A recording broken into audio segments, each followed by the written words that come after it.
one day he told me just as a joke, John, mimi siku moja nitakuja kuku, in Kiswahili, I'm going to kukurarua matako, just in quotes. And I was like, what is this guy saying? They got hold of me. Then they began tearing off my clothes. And there they started penetrating me. And I tell you, I can remember vividly like it was yesterday. And it was very painful. And turn by turn, they came, penetrated on me because I had no strength even to protect and to fight back myself.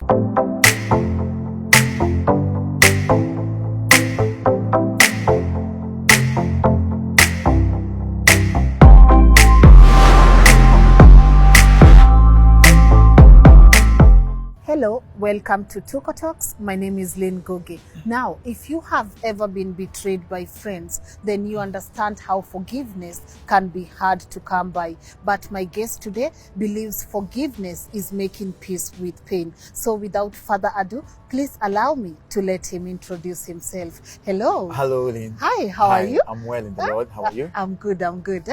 Yes, please introduce yourself. My name is John. Yes. I love the Lord as my personal savior. I'm a student in the University of Nairobi. Yes, wow. That's it. And before we even start, I love your voice. Thank you so much. Are you an artist? Maybe not. What do you mean? Maybe not. I don't know. Let's see what life makes of us. Okay. Maybe I will think of it sometime later. All right. Yeah. And I know life has not been easy for you. Definitely. Yes. And I always like starting by commending my guests for being so strong and sharing their story, because I know what you're about to tell us will change a lot of lives. Yes. Yeah? Yeah. So talk to us. And now it was, let me see where to begin. It was 2016, July 17th. It was on a Friday.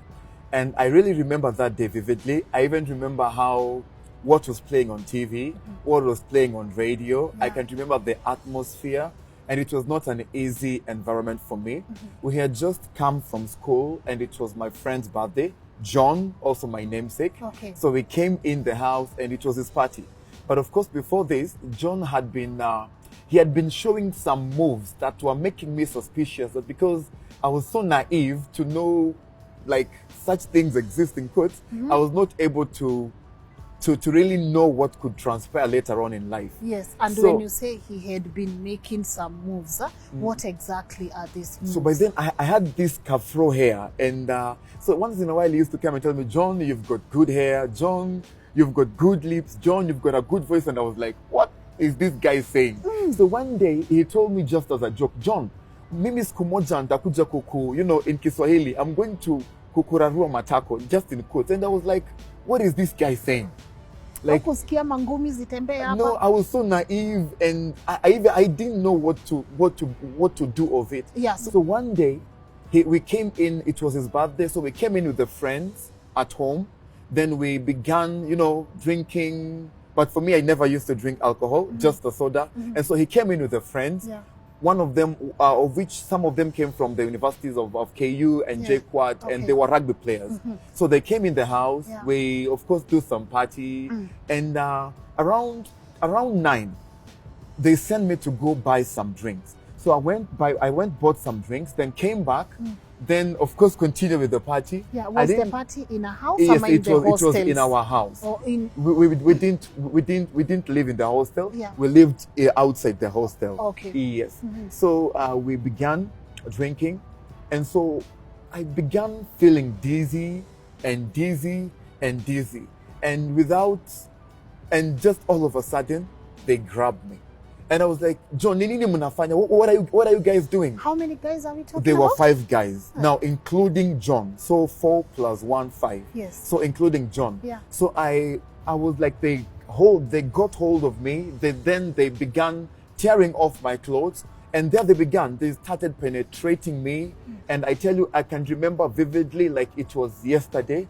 And it was very painful. And turn by turn, they came, penetrated on me because I had no strength even to protect and to fight back myself. And what are they saying when they are doing this? So they were raping me, and they were just saying, Leon Johile, this is the day now that I was telling you now.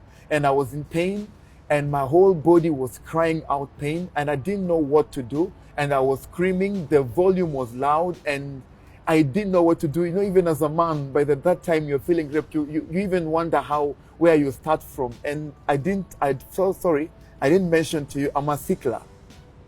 I'm a sickler. Sickler, I'm a sickle cell warrior. Yes, yeah. I'm a sickle cell warrior. So here I am down. I'm oozing out blood out of my anus. I am helpless. I don't know where to start. And so my friends, they were so much evil. You know that time that Pharaoh hardens his heart? Hey. They were so much evil to the extent that they left me there, bleeding. All and this is all by myself. This is around 10. This is around 10 p.m. I bled to an extent where I passed out.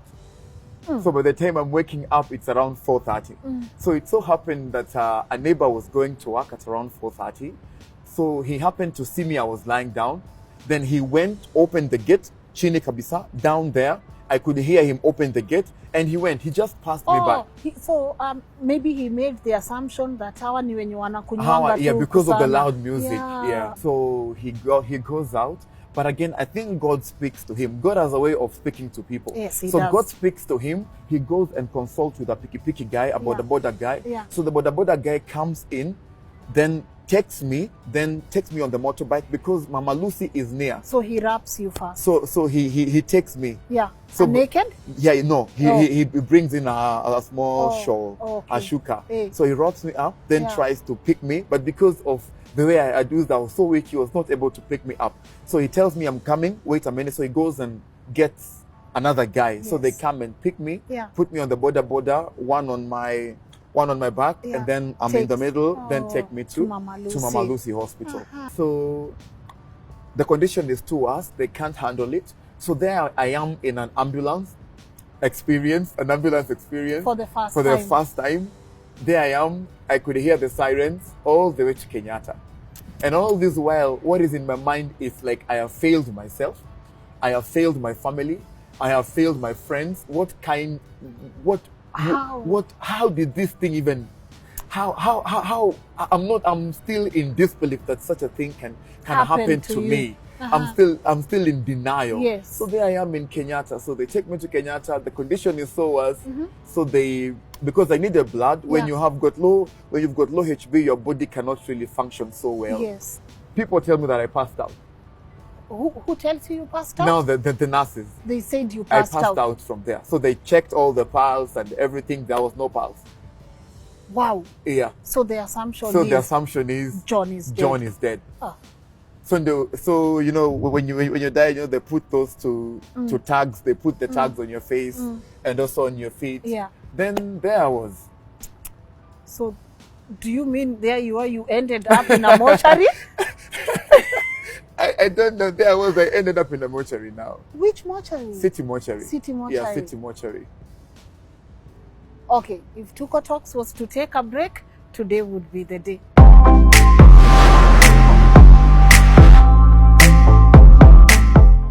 So, you are so, the doctors have done everything The they doctors could. have done everything. The nurses have assumed you're dead. They have assumed them dead. And you find yourself And I in a find myself in mortuary. the mortuary. What happens So next? now my consciousness came in later, and I could hear some noises from the background, and I was like, Kwani, where am I? And I was like, I tried to come out of where I was. There I was on the ground.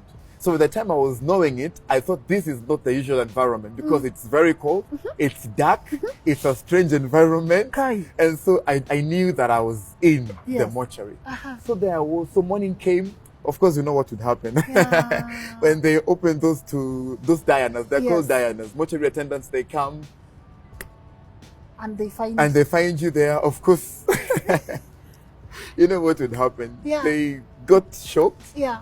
And they all They ran go away. not really run away, but they really got shocked because Yeah. there are some cases of also people who have been who have been dead mistaken before. they're dead before, but Yeah. no. So yeah, so I was rushed back to Kenyatta. Yeah. So there I was. So they began. So I explained my story. So there they began the PEP. So I went through the PEP. I went through medication. But by this time, I'm not even able to go for a long call.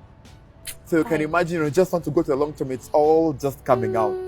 So again, because of the rape, because I was also trying to struggle in the process, I was able to hurt my dodo. They hurt my dodo. Yes. So so I could not even urinate properly. Yes. So they had to put a catheter on me. So you can imagine 2 of my very important parts are damaged. Are damaged. So here I am. I'm not in terms with myself. I'm still in pain. I'm still in self-denial of what happened. And so that was it. So I stayed in the hospital for about 4 months. I was not able to, I had to defer through someone. I had to write a letter to the school. So I had to defer, and that's it. And that's it. Yeah. And at this point, when you are, even before you defer, what is the school? Because I'm sure the news reached to The news school, reached. to the administration. Yes. What is the school saying about this? And what is your family saying about this now, as well? For my family, I didn't want to hurt anyone. Believe you me, even right now as I'm talking to you, this is the first time my family members are going to hear of this. What? This is the first time my family members are going to hear with this. Wow. Because I didn't want them to go through that pain. I didn't want them to, that time you're a man. You're supposed to be the one who is this strong person. So I even didn't know how to get it out. So the school heard about it, yes, but I was not able to talk about it. How do you corner a person who doesn't want to talk? But now as time went by, I realized that this thing was really hurting me. After now coming out of the hospital, I realized that I was going through so much pain. I realized that I needed someone to talk to, someone to share with them what I was going through. I realized that if I don't talk, I'm dying soon. Yes. Because you realize that we need people that we can talk to. And the people who we can talk to, they are no longer there because the society is full of judgment. Especially if it's a man. If it's a man. They are full of judgment. And before we go to how you dealt with this, of course, you deferred classes, but you have to go back to the same institution and see the same people. And see the same people. Upon seeing these men for the first time. I tell you, Lane, it was not easy. That time you look at someone and you just want to get out a knife and stab them. You just want to, I don't know even how I can put it. You just feel like you feel betrayed. So it went on like that. It reached a moment where I felt like I was not able to concentrate in my classes. I was not able to be myself and to be me, to be who I am. So I decided that I want to let go. I decided that I want to forgive. I decided that I want a new start. So wait a minute, John, because because I know, here we talk facts. I know how hard it is to forgive someone once they do something like this to you, especially someone you had trusted, people you would rave with, people you would have fun with, people you would go and tell your problems. How did you reach that point that I will not even file, I will not even take you guys to court, I'm just going to forgive you? Take me through that. It reached a moment, the pastor told me, because I was also so shy, and then also because of the judgment that the law enforcers were having on me, and everyone was having on me. So I said, I don't want to follow that route. That time you said, I want to deal with everyone one by one. I want to deal with everyone one by one. So there's this pastor told me that pastor is this? It's called Pastor Njoroge. Okay. It's called Pastor Njoroge. He told me, he's one of the pastors that used to preach on the wards and share encouragement to those people in their hospital. Okay. So he told me, what you've gone through is very bad. And I will tell you one thing, that the only person who can avenge what you've gone through is not even the government, it's not even the court, it's not even the police officer. He told me that the best avenger is only God. And so it reached a moment where by slowly, the anger got away. Yes. And so I got courage, went to them. Now as time went by, I called in my friend who was called John, of course my namesake. I called John. John also called the other ones. I called too. So I said, I just want to talk with you. So we break, because anytime we're not brushing shoulders. So immediately class is over, they walk out. So he was really avoiding us too. to have- come in quarter. And yes. then at some point when I resumed school, he was not coming to class. Okay, because he He, knew. because he knew, Yeah. because he was not coming to class at Yeah, some point. yeah. Yes. Okay, So you called them. So I called them because I was feeling that they have so much guilt. Now that is after God now working on me. So I called them, I told them, you know what, this is what you guys did, but I've decided to let go. I've decided to forgive you. You did bad, you made me go through so much pain, but I am letting go. You did what you did, but I'm now beginning a new story. And you I've meant forgiven. that And I meant that. from here. From my heart. Wow. You know, Lynn, forgiveness is making peace with pain. Yes. Because you cannot change what happened, but you can Change how it's going to influence the rest of your journey. Yes, because sometimes, you know, we hold on to so much, and this person who is hurting is not them. Yeah. It's actually, you are their own prisoner. So sometimes we realize that when you let go, Yeah. it's you that actually gets the first healing. So I needed that healing. So you are not even doing it for them. I You was are not doing doing it I for was you doing it for myself. because you needed it. I was doing it for myself. I love that. I love I was that. doing it for myself. Yeah. So I realized that forgiveness is key. Yes, and no, John, kidogo tu. Now when you call these guys, of course you're in the room for the first time together after what happened. Yes. And you are telling them, mlinikosea, but nimewasamehea. You know, what is their reaction at this point? Of course, normally people would shy off, people would look down, actually, John broke down and started to cry. Oh, But you know, with him, I didn't realize all this while, I forgot to mention to you that he was a gay. he was gay. He was gay. Okay. He was gay all along. Yeah. And so this is what I forgot to tell you. Yeah. He was gay. And so at this moment, he is full of guilt.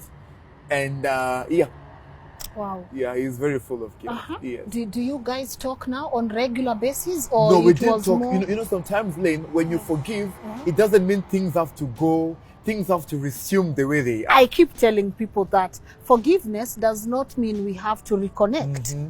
It can mean sometimes I've forgiven you, but let's go our Yes, separate ways. I've forgiven you, Yeah. but I don't need you in my life. Yes. But I've forgiven you. Yeah. And I really knew that I've forgiven them with the fact that I can sit with him together, maybe do a project together in class, maybe share something that can be beneficial to us. Yeah. And without that anger really coming back, that's the moment you realize that you've really forgiven. Yes. Wow. And so forgiveness So sometimes forgiveness, is all we forgiveness, need. forgiveness, forgiveness. If forgiveness can't work, number 2 is forgiveness. And if forgiveness cannot work, number 2, number 3, forgiveness. And if it number doesn't 3 work? cannot work, refer to number 1. Forgiveness, forgiveness, Forgiveness, forgiveness, forgiveness, forgiveness. And wait, because I know after this ordeal, you did not just heal at this has happened to me, but now here I am. What would you say were some of the lowest moments for you during that particular period? Well, my lowest moment were the times I could remember. It's called post-traumatic syndrome disorder. The times you just sit down and you just like shake, and you can just see the blood coming out. You feel the thing. You can just feel like your body is like, what is this? Yeah. Sometimes you can be in a place where maybe you're in class and you just walk out because you feel your whole body is really trembling and you just walk out. Yes. Okay, and John, I know you are healing right now, and it's a process, as you said. But people like John, your friend who did this to you, you know, I know they still exist out there. People who are out there hurting people, you know, destroying and damaging souls. What message would you like to send them? Well, the message I would love to send them is they also need help. You know, sometimes I came to realize that someone cannot just wake up and commit rape or sodomize someone. I've been doing a research, and I realized, and especially for John, later on, he came and opened up to me. And he told me that the reason why he became a gay, it's because one time he was also sodomized by somebody. So he came out and he never dealt with that bitterness. He never shared. So he came out, it messed up with his sexuality. Yeah. So the message that I would love to tell people is what you're doing is wrong, and that you also need help. And talk about it, speak Yes. about it, because I'm not in a position to condemn. Yes, yes. I'm not in a position to condemn. Absolutely. But what I would love to tell you is Yeah. you need help. I love that. You part. need help. They need help. You need help. You know, sometimes we are too quick to judge people, but unless you get to the bottom of it, you realize that they are also going through situations. Yes. And that they also need help also. They need So I'm not in a position to judge them. For John, I love them so much. I want to tell them that I love them. I want to tell them that the only way that you can do is you need help. Yes. And you've forgiven them. And I forgive them. And you love them. And I love them. So you are so courageous. Amen. Yes. And right now, what are you doing, and how is the process for you at the moment? Right now, I'm encouraging people, especially in high schools, in churches, the men and the young men, telling also the society that men can also be raped. Men are not just abusers, but they're just victims. Yes. And also, irrespective of how messy your past can be, God can also use a messed up life to bring something out of you. For me, I never knew that I could maybe encourage people. I never knew that I could preach. I never knew that I could be a source of encouragement to people. Yeah. But through that circumstances, it brought out what God wanted me to bring out. Yeah. There's this scripture that says in James 1:2, it says, "Consider it all joy when you go through all kinds of trials and tribulation, because after the trial, God wants to bring out something in you." Yes. And so I realized that irrespective of how messed up my life was, God has used my messy life to bring out a message to this society, Yeah. to bring out a message that irrespective of how you've been through, irrespective of how maybe you've been sodomized, maybe you've been raped, or you're a victim, God can still use you. That the hand of God is not too short Yes. to bring you out of that pit of desperation or stigmatization. Yeah. He can bring you out and put your feet upon a rock, Yes. whereby you can be a source of encouragement to people. Do you think we as a society have failed? The fact that, do you think we are not taking men issues seriously, and we are paying too much attention to what affects women and children? To me, the society has failed, the institutions have failed, because we've centered so much on the girl child and the women, and we've neglected the man. And it's time, just like I said earlier, that it's time we don't just classify rape as women and children. We need to classify rape as victims of rape.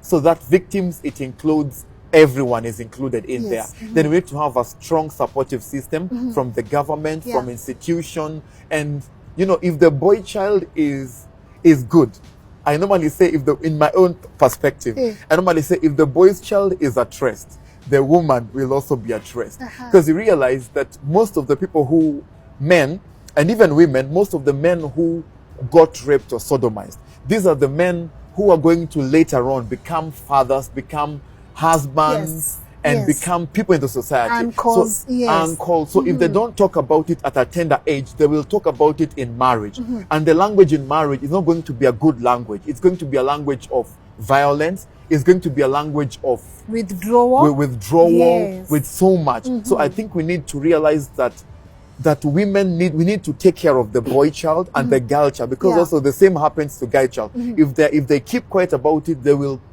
transfer it to marriage. Yes. So we need to talk about it. We need to talk about it in churches. We need to talk about it in high school. That is not just about education alone. Yes. It's about, we need to provide a holistic kind of a thing, so that even children in high school, and also this to parents also need also to work with their children. Because if you don't tell your child their sexuality, then the world will tell them their sexuality. So we also need to work with our children, the boy child. We need to work with them every step, so that they're able to know that when somebody touches you here, when somebody does such Yes. kind of a thing, This person is not good. dangerous. Yes. It's dangerous. I love that. So you find that we are allowing movies and Books and movies and books to magazines. teach our children. Yeah. And so we need to teach them that if you find this thing is not good, then report. Then report. So because Exactly. the parents are too quiet and the children are suffering, they're in the same house, but they are not talking. They are not So talking. yeah, they're not talking. So teach your children. So teach also your children. Yes, someone is watching you right now and they feel discouraged. What message would you like to send them? The hand of God is not too short, and even in your pit, God was there. David and Asema, if I ascend down to hell, he was there. If I be in heaven, he was there. So even our mistakes sometimes are in God's plan. That even in your mess, God can turn it around to become a message. So cheer up and know that all things are working all together for our good, for those in Christ Jesus. So irrespective of the pit or the circumstances that you're in, Yes. God can pull you out of the clay, of the miry clay, and put your feet upon a rock to stay. To stay. Wow. Personally, I am encouraged. Personally, I would love to say thank you so much. And I believe people at home have been inspired. Yeah, I believe you guys have been inspired. And as he has said, God can turn your mess into a message. My name is Lynn Ngugi. Till next time, bye-bye.